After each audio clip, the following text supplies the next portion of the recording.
નમસ્કાર વિદ્યાર્થી મિત્રો, ઓક્સફર્ડ સ્કૂલ ઓફ સાયન્સમાં ગુજરાતી વિષયની અંદર આપનું હાર્દિક સ્વાગત છે. ગયા વિડીયોની અંદર ગુજરાતી વિષયની અંદર આપણે વિષય પ્રવેશ કર્યો, એટલે કે વિષય વિશે સંપૂર્ણ માહિતી મેળવી.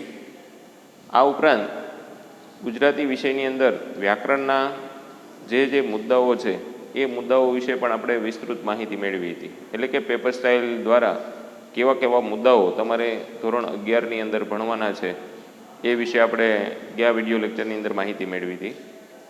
તો એ જે જુદા જુદા વ્યાકરણના મુદ્દાઓ હતા એ મુદ્દાઓમાંથી એક વાક્ય રચનાઓ વિશેની જે વાત છે એ આજે આપણે સમજવાની છે.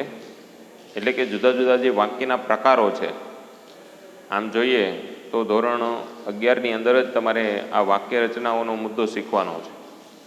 ધોરણ 12ની અંદર બોર્ડમાં આ મુદ્દાઓ વિશે, એટલે કે બોર્ડની અંદર વાક્ય રચનાઓ વિશે કોઈ માહિતી પૂછાતી નથી.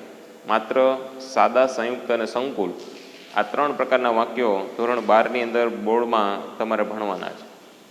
પરંતુ ધોરણ 11ની અંદર ઘણી બધી વાક્ય રચનાઓ, જેમ કે નકાર વાક્ય છે, પ્રશ્નાર્થ વાક્ય છે, આજ્ઞાર્થ વાક્ય છે, તો એવા જુદા જુદા અનેક વાક્યના પ્રકારો જે છે કે જેના વિશે આજે આપણે માહિતી મેળવીશું.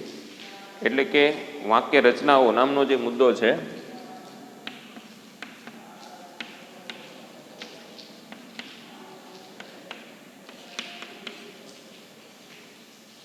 એના વિશે આપણે આજે આગળ વાત કરીશું. વાક્યના જે જુદા જુદા પ્રકારો છે, કારણ કે કોઈ પણ ગુજરાતી ભાષાની અંદર વાક્ય બોલાય તો એ વાક્ય કોઈકને કોઈક રીતે પોતાનો અર્થ દર્શાવતું હોય છે. કોઈ આજ્ઞાસૂચક વાક્ય હોય, કોઈ સંભાવનાર્થ વાક્ય હોય, તો કોઈ વળી સાદું વિધાન વાક્ય પણ હોય. તો આવી જુદી જુદી વાક્ય રચનાઓ વિશે આજે આપણે માહિતી મેળવીએ. સૌથી પહેલાં વાક્યના પ્રથમ પ્રકારની વાત કરીએ તો વિધાન વાક્ય.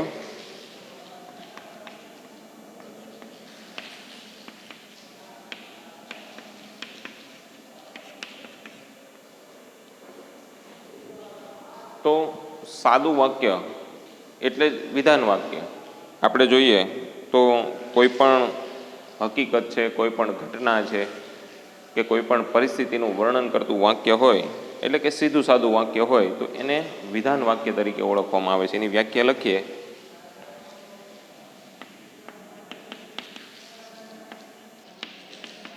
કોઈ હકીકત, પરિસ્થિતિ કે ઘટનાનું સીધું સાદું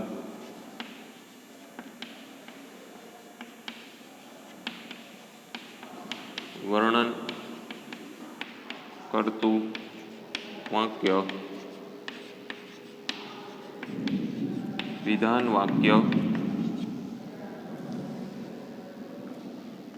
તરીકે ઓળખાય છે.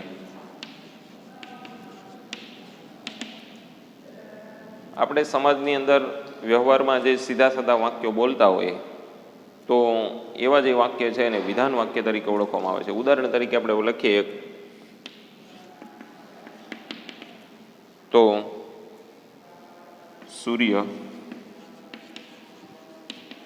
આપણને પ્રકાશ અને ગરમી આપે છે. સામાન્ય જે પરિસ્થિતિ છે, સૂર્ય આપણને પ્રકાશ અને ગરમી આપે છે. તો આ વસ્તુ છે એકદમ સામાન્ય સીધી સાદી પરિસ્થિતિનું વર્ણન કરતું વાક્ય છે. વાદળો આપણને વરસાદ આપે છે. એટલે આવી જે વાક્ય રચનાઓ છે. પછી બીજું વાક્ય એક જોઈએ આપણે.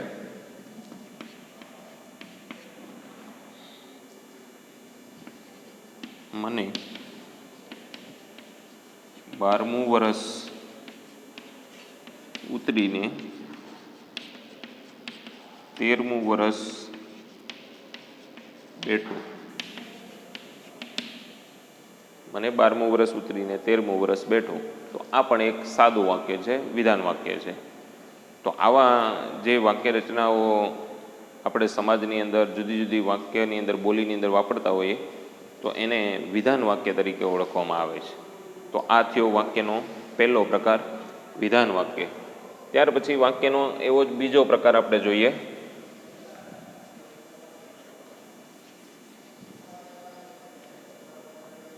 નિષેધ વાક્ય.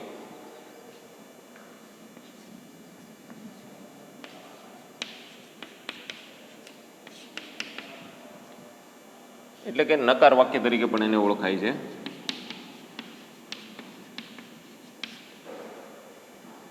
નિષેધ એટલે કે નકાર, કોઈ પણ વસ્તુની નકારાત્મકતા દર્શાવતી જે વાક્ય રચનાઓ, જે પરિસ્થિતિ છે, એટલે એને આપણે નકાર વાક્ય તરીકે ઓળખીએ. વ્યાખ્યા લખીએ તો વાક્યમાં ન કરવાનું, ન થવાનું કે ન થયાનો ભાવ દર્શાવાતો હોય તેવી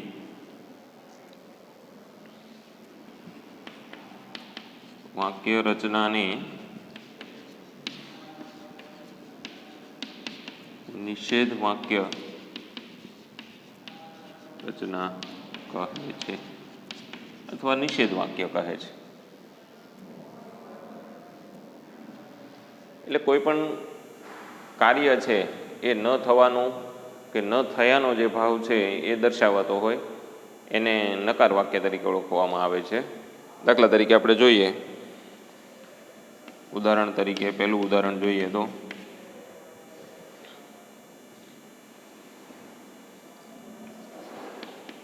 ઘણી ખરી ઇન્દ્રિયો ઉપર આપણો કાબુ હોતો નથી. શરીરની ઘણી ખરી ઇન્દ્રિયો ઉપર આપણો કાબુ હોતો નથી. આપણા શરીરની અંદર જીભ નામનો જે પાર્ટ છે ધોરણ 11ની અંદર, એની અંદરથી આ વાક્ય લેવાયેલું છે. આપણા શરીરની અંદર અમુક જે ઇન્દ્રિયો છે, અંગો છે, એની ઉપર આપણો કાબુ હોય છે, પણ મોટાભાગની ઇન્દ્રિયો છે એની ઉપર આપણો કાબુ હોતો નથી. એટલે એ વાતનો ઉલ્લેખ એ પાઠની અંદર વિશેષ આવશે, કેવી કેવી ઇન્દ્રિયો ઉપર આપણો કાબુ હોય અને કેવી ઇન્દ્રિયો ઉપર આપણો કાબુ હોતો નથી, એ વાત છે. એટલે અહીંયા નકાર દર્શાવતું એક વાક્ય છે. બીજું એક ઉદાહરણ આપણે જોઈએ, મારે હવે તેનો કશો ઉપયોગ નથી. મારે હવે તેનો કશો ઉપયોગ નથી. આ જે વાક્ય છે એ પણ નિષેધ વાક્ય છે, નકાર વાક્ય છે. તો આવા જે નકારનો ભાવ દર્શાવતા વાક્ય છે એને નિષેધ વાક્ય અથવા નકારવાચક વાક્ય તરીકે ઓળખવામાં આવે છે. તો આ થયો વાક્યનો બીજો પ્રકાર. પહેલો પ્રકાર છે વિધાન વાક્ય, સાદું વાક્ય. બીજો પ્રકાર છે નિષેધ વાક્ય, નકારવાચક વાક્ય. હવે વાક્યના ત્રીજા પ્રકારની વાત કરીએ તો પ્રશ્નાર્થ વાક્ય.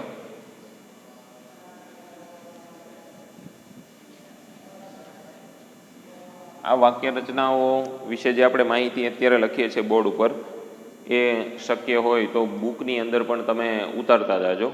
એક પછી એક વાક્ય રચના ઉપર લખી અને એની વ્યાખ્યા, એના ઉદાહરણો. તો ભવિષ્યની અંદર જ્યારે પણ તમે સ્કૂલે આવો ત્યારે ક્લાસરૂમની અંદર માત્ર આપણે ખાલી સમજવાનું જ રહે. એ મુદ્દાને આપણે એકવાર રિપીટ કરી લઈએ. તમારી પાસે બુકની અંદર લખેલું તૈયાર હશે તો તમારે બીજી વાર ક્લાસરૂમની અંદર લખવાની કોઈ જરૂર રહેશે નહીં. માત્ર ખાલી એમના ઉદાહરણો દ્વારા જ આપણે સમજૂતી મેળવીશું. એટલે આપણે જે આગળના લેક્ચરની અંદર વાત કરી કે તમારે ગુજરાતીની એક બુક બનાવવાની છે અને એ બુકની અંદર તમારે 3 જે ભાગ પાડવાના છે, એ 3 ભાગમાં એક વ્યાકરણનો પણ વિભાગ તમારે બનાવવાનો છે. તો એ વ્યાકરણના વિભાગની અંદર તમારે આ મુદ્દો છે એ લખવાની શરૂઆત કરી દેવાની. ઉપર આવું એક ટાઇટલ મારી દેવાનું, વાક્ય રચનાઓ, પછી નીચે 1 નંબર કરી વિધાન વાક્ય, 2 નંબર કરી નકાર નિષેધ વાક્ય, પછી ત્રીજા વાક્યની આપણે વાત કરીએ 3 નંબર કરીને પ્રશ્નવાચક વાક્ય. તો વાક્યનો ત્રીજો પ્રકાર જે છે એની વ્યાખ્યા આપણે કહીએ, જે વાક્યમાં પ્રશ્ન પૂછવાનો ભાવ રહેલો હોય તેવા વાક્યોને પ્રશ્નવાચક વાક્ય કહે છે. પ્રશ્ન પૂછવાનો ભાવ હોય, કોઈ પણ વસ્તુ આપણે કોઈ પણ વાતચીત કરતા હોઈએ ત્યારે એકાબીજાને પ્રશ્ન પૂછતા હોય તો એવો એક ભાવ રહેલો હોય એને પ્રશ્નાર્થવાચક વાક્ય તરીકે અથવા પ્રશ્નવાચક વાક્ય તરીકે ઓળખવામાં આવે છે. એમનું એક ઉદાહરણ જોઈએ આપણે.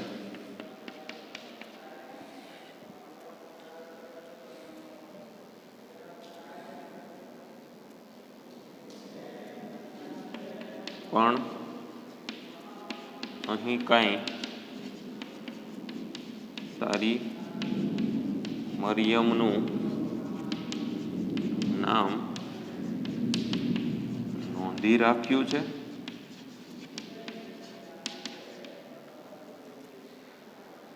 પોસ્ટ ઓફિસ પાઠ જે છે આપણો, એ પાઠની અંદરથી આ વાક્ય લેવાયેલું છે. પણ અહીં કાંઈ તારી મરિયમનું નામ નોંધી રાખ્યું છે. પ્રશ્નાર્થ વાક્ય હોય ત્યારે ખાસ ધ્યાન રાખવાનું, પાછળ પ્રશ્નાર્થ વાક્ય છે એ લખવાનું છે, પૂર્ણ વિરામ મૂકવાનું નથી. પ્રશ્નાર્થ વાક્ય જે છે એ પ્રશ્નાર્થ ચિહ્ન દ્વારા જ નિર્દેશ દર્શાવવામાં આવે છે. પછી બીજું એક વાક્ય લખીએ, બીજું ઉદાહરણ.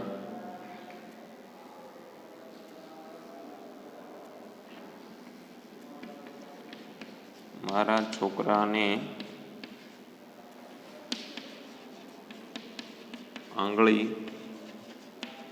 અડાડવાની કોણે હિંમત કરી?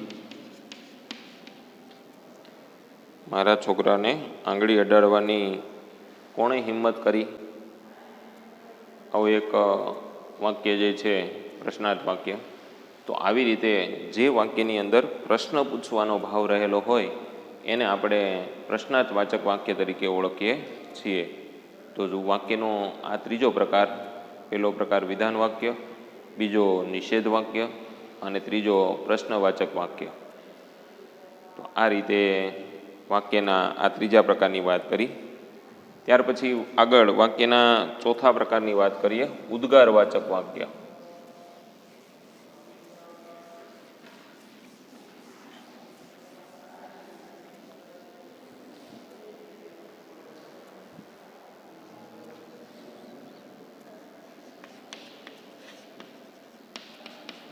ઉદ્ગારવાચક વાક્ય. વાક્યનો આ ચોથો પ્રકાર છે. જે વાક્યમાં, એની વ્યાખ્યા આપણે જોઈએ,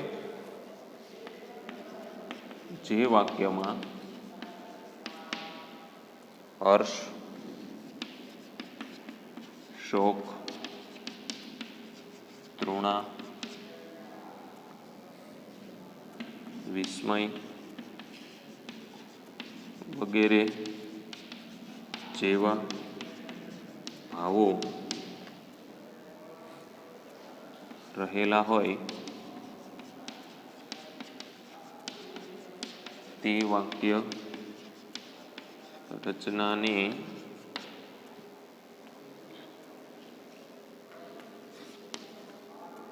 ઉદ્ગારવાચક વાક્ય કહે છે. જે વાક્યમાં હર્ષ એટલે કે ખુશી, આનંદ, શોક એટલે કે દુઃખ, પીડા, તૃણા એટલે કોઈ પણ પ્રકારની એક પ્રકારની આપણને સુગ જેને કહીએ તળપદી ભાષામાં, એવી બીજા પ્રત્યે આપણને સુગ ઉત્પન્ન થાય તો એવો એક ભાવ હોય. પછી વિસ્મય, નવાઈ, તો એવા જે ભાવો રહેલા હોય એ વાક્ય રચનાને આપણે ઉદ્ગારવાચક વાક્ય તરીકે ઓળખીએ છીએ. ઉદાહરણથી આપણે જોઈએ તો તમને વધારે ખ્યાલ આવશે.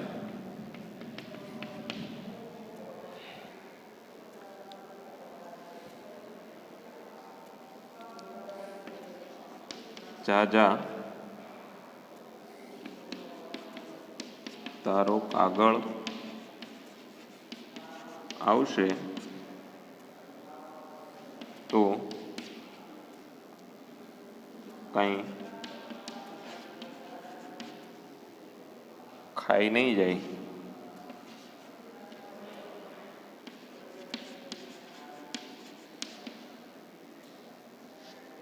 એક પ્રકારની તૃણનો ભાવ છે.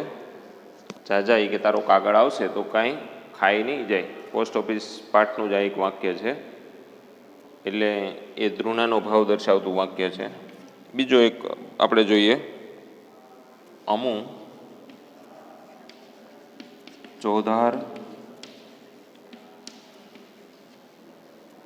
આંસુએ રડી પડી, ઓ મારા ભાઈ રે.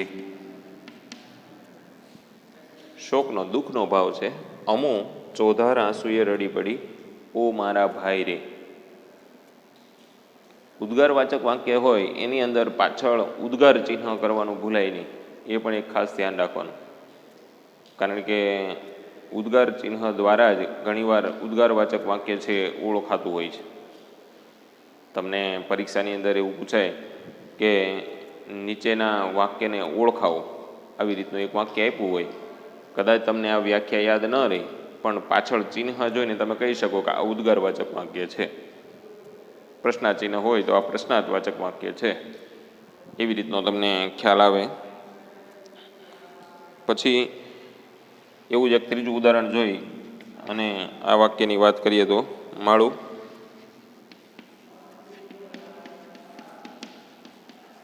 ગાંડાની પણ દુનિયા લાગે છે.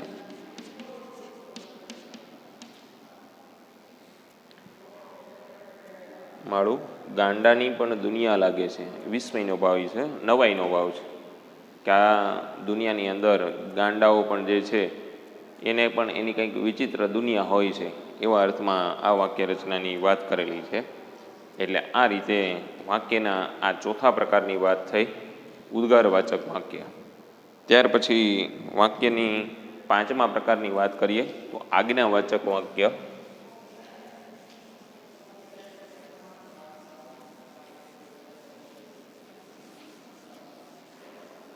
આ વાક્ય રચનાઓની વ્યાખ્યા અને ઉદાહરણો તમારે લખવા હોય તો વચ્ચે વિડીયોને પોઝ કરી અને તમે એ વાક્ય રચનાઓ અને ઉદાહરણો લખી શકશો.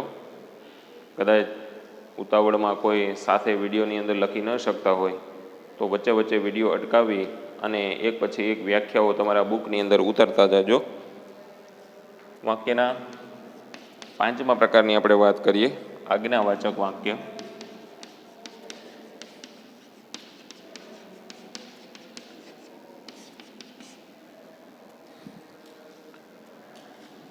એની વ્યાખ્યા લખીએ. જે વાક્યમાં આજ્ઞા કે અનુમતિ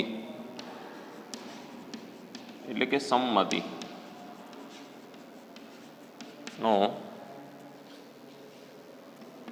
ભાવ રહેલો હોય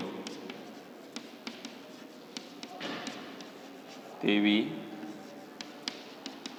વાક્ય રચનાને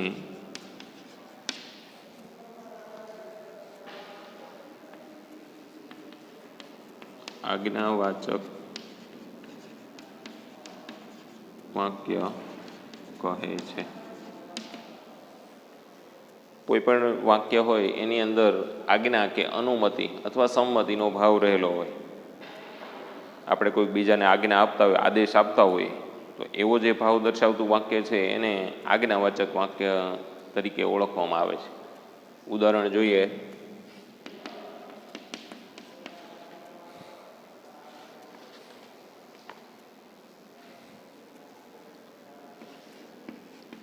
જુઓ, આજે જરા 2-3 કલાક વધારે બેસજો. જુઓ, આજે જરા 2-3 કલાક વધારે બેસજો. એક પ્રકારની આજ્ઞા આપી. કોઈ એક વ્યક્તિ બીજા 2-3 વ્યક્તિઓને કહેતા હોય કે આજે ભાઈ તમારે 2-3 કલાક વધારે બેસવાનું છે, થોડુંક કામ છે. સ્કૂલની અંદર પ્રિન્સિપાલ શિક્ષકોને કહેતા હોય કે ભાઈ આજે તમે 2-3 કલાક વધારે રોકાજો, સ્કૂલની અંદર થોડુંક કામ છે. તો એક પ્રકારની આજ્ઞાનો ભાવ દર્શાવતું વાક્ય છે. તો એને આજ્ઞાવાચક વાક્ય તરીકે આપણે ઓળખીએ છીએ. બીજું ઉદાહરણ જોઈએ તો, બા, મારા ગળામાંથી સોનાની કંઠી કાઢી લે. અમૃતા નામનો જે પાઠ છે આપણો, એની અંદરથી લીધેલું આ વાક્ય છે. બા, મારા ગળામાંથી સોનાની કંઠી કાઢી લે. એક સાધુના ડરથી એ સોનાની કંઠી કાઢવાની આજ્ઞા છે એ પોતાની માતાને આપી રહી છે. એટલે આ છે આજ્ઞાવાચક વાક્ય. પછી ત્રીજું એક ઉદાહરણ જોઈએ. પહેરજે શર્ટ, ફાડી નાખતો નહીં.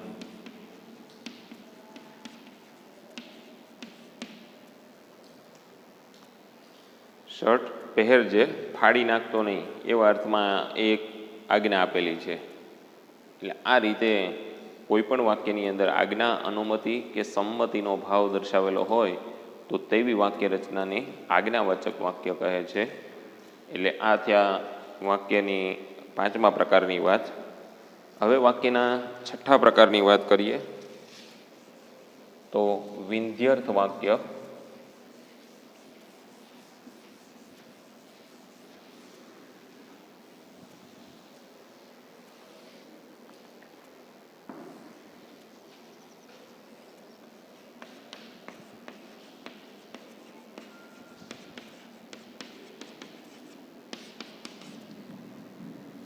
વાક્યનો આ 6ઠ્ઠો પ્રકાર છે વિંધ્યર્થ વાક્ય.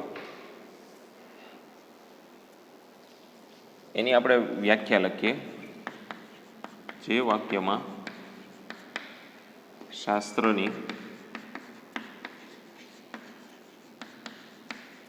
આજ્ઞા, પ્રેરણા કે ઉપદેશ રહેલો હોય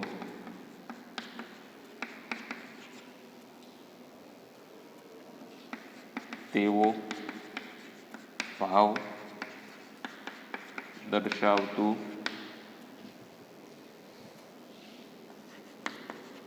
વાક્ય વિંધ્યર્થ વાક્ય તરીકે ઓળખાય છે. કોઈપણ વાક્યની અંદર શાસ્ત્રની આજ્ઞા, પ્રેરણા કે ઉપદેશ રહેલો હોય તેવો જે ભાવ દર્શાવે તો તેવા વાક્યને વિંધ્યર્થ વાક્ય તરીકે ઓળખાય છે. એટલે કે સનાતન સત્ય વાક્ય હોય, કોઈ પણ સનાતન સત્ય વસ્તુ દર્શાવતી જે વાત હોય એ વિંધ્યર્થ વાક્ય રચના તરીકે ઓળખવામાં આવે છે. આપણે દાખલા તરીકે કહેતા હોય કે ભાઈ કર્યા ભોગવવા પડે. આ દુનિયાની અંદર તમે જો કંઈ પાપ કર્યા હોય તો એ પાપનું ફળ તમારે આ દુનિયાની અંદર ભોગવીને જવું પડે. એટલે ભાઈ કર્યા ભોગવવા પડે. તો એ વાક્ય રચના જે છે એ વિંધ્યર્થ વાક્ય રચના છે, એ સનાતન સત્ય છે ટૂંકમાં. તો એવું ઉદાહરણ આપણે જોઈએ. એ જ લખીએ આપણે ઉદાહરણ. ભાઈ કર્યા ભોગવવા પડે.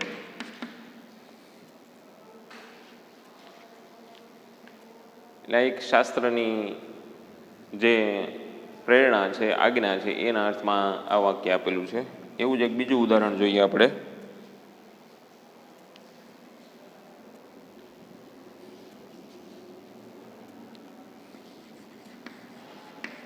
પુરુષના પાપોનું પ્રાયશ્ચિત કેટલીક વાર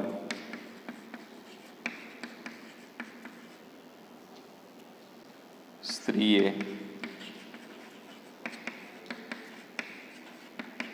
કરવું પડે છે. એક પ્રકારનો ઉપદેશ આપેલો છે આની અંદર શાસ્ત્રનો, કે પુરુષો જે પણ કંઈ પાપ કરે તો એનું પ્રાયશ્ચિત કેટલીક વાર એમની સ્ત્રીઓએ એટલે કે એમની પત્નીઓએ કરવું પડતું હોય છે. એટલે આ એક પ્રકારની શાસ્ત્રની ઉપદેશની પ્રેરણાની જે વાત છે એ અહીંયા આપણને આપેલી છે. પછી એવું જ ત્રીજું એક ઉદાહરણ જોઈએ.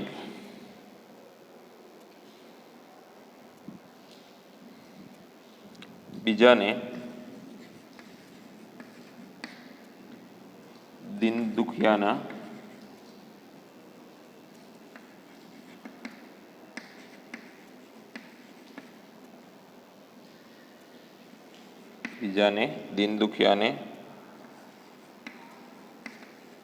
મહેનત કરતા શીખવ. એક પ્રકારની પ્રેરણા આપેલી છે. તું તો મહેનત કરે જ છે, પણ બીજાને પણ, દિન દુખિયાને પણ મહેનત કરતા શીખવ. એટલે આપણે તો મહેનત કરતા હોઈએ, પણ બીજાને પણ મહેનત કરતા શીખવવાની જ્યારે વાત કરીએ ત્યારે એક પ્રકારની પ્રેરણા આપી કહેવાય. તો એ પ્રકારનું એક વાક્ય છે એ વિંધ્યર્થ વાક્ય રચનાનું ઉદાહરણ છે. તો આ રીતે શાસ્ત્રની આજ્ઞા, પ્રેરણા, ઉપદેશ જે વાક્યની અંદર રહેલો હોય, દેખાતો હોય, તો તેવી વાક્ય રચનાઓને આપણે વિંધ્યર્થ વાક્ય રચના તરીકે ઓળખીએ છીએ. ત્યાર પછી વાક્યના આગળ 7મા પ્રકારની વાત કરીએ. સંભાવનાર્થ વાક્ય.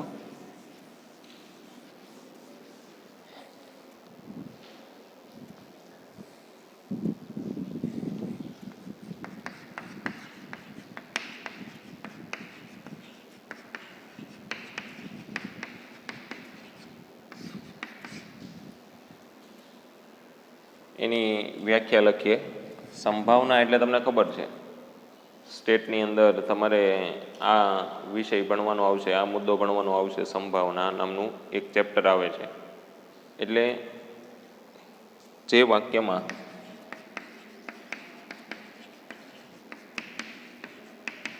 સંભાવના કે શક્યતાનો ભાવ રહેલો હોય તેવી વાક્ય રચનાને સંભાવનાર્થ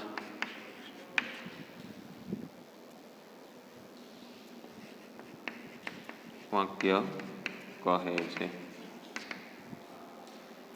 કોઈ પણ વાક્યની અંદર સંભાવના કે શક્યતાનો ભાવ રહેલો હોય, હકીકત ન હોય પણ સંભાવના દર્શાવેલી હોય, આવું થશે એવો એક ભાવ દર્શાવેલો હોય, તો એવી જે વાક્ય રચનાઓ છે એને સંભાવનાર્થ વાક્ય રચના કહે છે. ઉદાહરણ જોઈએ તો આપણે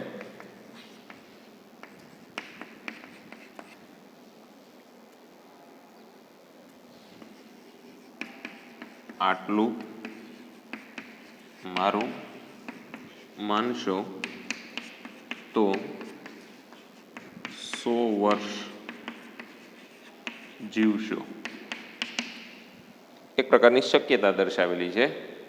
કોઈ પણ ડૉક્ટર છે દર્દીને જ્યારે કંઈક સલાહ આપતો હોય ત્યારે એને કહેતો હોય કે ભાઈ હું કહું એ પ્રમાણે તમે મારી સલાહ માનો તો તમે 100 વર્ષ સુધી જીવશો, એટલે કે તમને 100 વર્ષ સુધી કોઈ પણ પ્રકારનો બીજો રોગ નહીં થાય.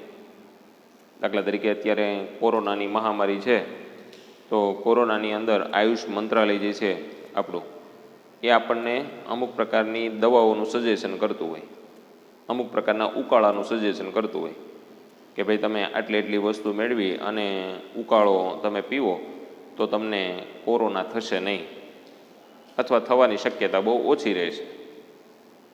તો એવી એક શક્યતા દર્શાવતો ભાવ છે, સંભાવના દર્શાવતો જે ભાવ છે, એ વાક્યને આપણે સંભાવનાર્થ વાક્ય તરીકે ઓળખીએ છીએ.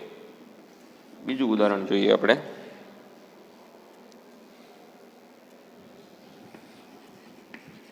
અમુ મોટી થશે ત્યારે નર્મદા જેવી જ રૂપાળી થવાની.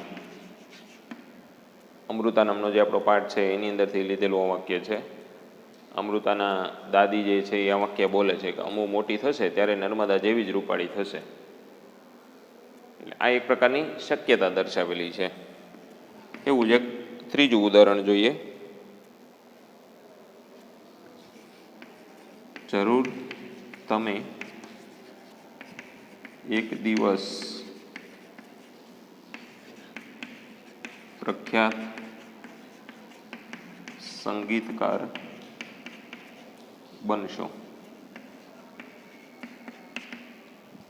કોઈ ખૂબ સારું સંગીત વગાડતો હોય તો એને કોઈ કહેતું હોય કે જરૂર તમે એક દિવસ ભવિષ્યની અંદર ખૂબ પ્રખ્યાત સારા સંગીતકાર બનશો. તો આ એક પ્રકારની શક્યતા છે. હજી એ સંગીતકાર બન્યો નથી, પણ બનવાની શક્યતા બતાવેલી છે.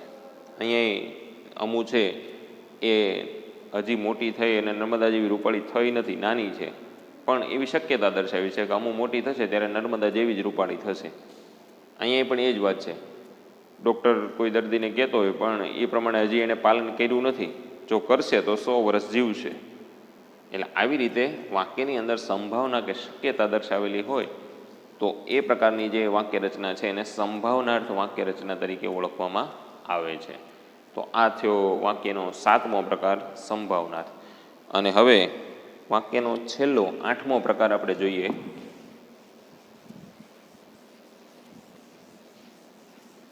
ક્રિયાતિપત્યર્થ વાક્ય રચના.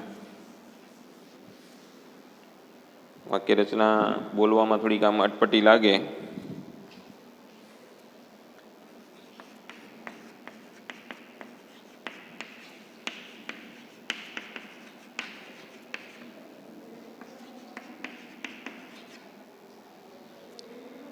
ક્રિયાતિપત્યર્થ વાક્ય રચના. તો એની વ્યાખ્યા જોઈએ આપણે. કાર્યની અસફળતાનો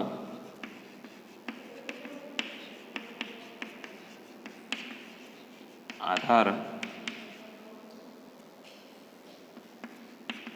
તેની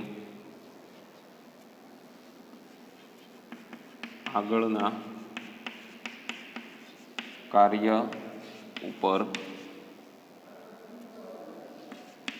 નિર્ભર હતો તેવો ભાવ દર્શાવતી વાક્ય રચનાને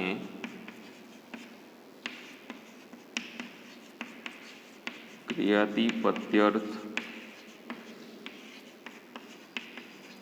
વાક્ય રચના કહે છે. કોઈ પણ કાર્ય તમે કરવા જઈ રહ્યા હો પણ એ કાર્ય અસફળ થયું હોય, એની આગળ કોઈ બીજું એક એવું કાર્ય હોય એની ઉપર એ નિર્ભર હોય, તો આગળના કાર્ય ઉપર પાછળનું કાર્ય નિર્ભર હોય ને એ સફળ અસફળ થાય તો એવી જે વાક્ય રચના છે એને ક્રિયાતિપત્યર્થ વાક્ય રચના કહેવાય. ઉદાહરણ તરીકે આપણે જોઈએ. જો પવન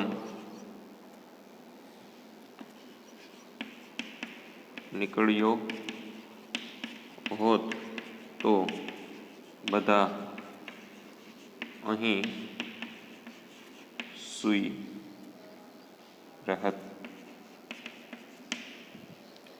જો પવન નીકળ્યો હોત તો બધા અહીં સૂઈ રહેત. પવન નીકળ્યો નથી એટલે આમ જોઈએ તો કોઈ અહીંયા સૂતું નથી. કાર્ય આમ જોઈએ તો અસફળ જ છે, પણ એક પ્રકારનું એવો ભાવ દર્શાવ્યો, જો પવન નીકળ્યો હોત તો બધા અહીંયા સૂઈ જાય, પણ પવન નહોતો એટલે બધા પોતપોતાના ઘરે જઈને સૂઈ ગયા. કોઈ વાડીની અંદર ગયા હોય ને આવી રીતનું વાક્ય બોલાતું હોય તો આ જે વાક્ય રચના છે એ ક્રિયાથી પ્રત્યર્થ વાક્ય રચના કહેવાય. એવું જ એક બીજું ઉદાહરણ જોઈએ આપણે. જો પરીક્ષા આપી હોત તો પાસ થઈ જવાત. કોઈ પણ વિદ્યાર્થી છે એ પરીક્ષા આપે તો જ પાસ થાય એવી શક્યતા. આમ તો આ વખતે તો કોરોનામાં વગર પરીક્ષા એ બધા તમે પાસ થઈ ગયા. તમે નહીં, આમ તો તમે 10મા ધોરણની અંદર પરીક્ષા આપીને જ પાસ થયા છો, પણ જૂના જે 11મા વાળા હતા એ બધા વગર પરીક્ષાએ પાસ થઈ અને 12મા ધોરણની અંદર પહોંચી ગયા છે. 1 થી 9 ધોરણની અંદર પણ એવું જ છે, વગર પરીક્ષાએ પાસ થઈ અને આગળના ધોરણમાં ગયા છે. સરકારની મહેરબાની અને કોરોનાની પણ મહેરબાની કહેવાય કે જેના લીધે વગર પરીક્ષાએ પ્રથમવાર કોઈ પણ વિદ્યાર્થી પાસ થઈને આગળના ધોરણમાં ગયો હોય. એટલે અહીંયા જો પરીક્ષા આપી હોત તો પાસ થઈ જવાય, પણ પરીક્ષા આપી જ નહોતી એટલે એ ભાઈને પાસ નાપાસ થવાનો કોઈ સવાલ જ નથી. એટલે આ રીતે એક વાક્ય છે. ત્રીજું ઉદાહરણ આપણે જોઈએ એનું.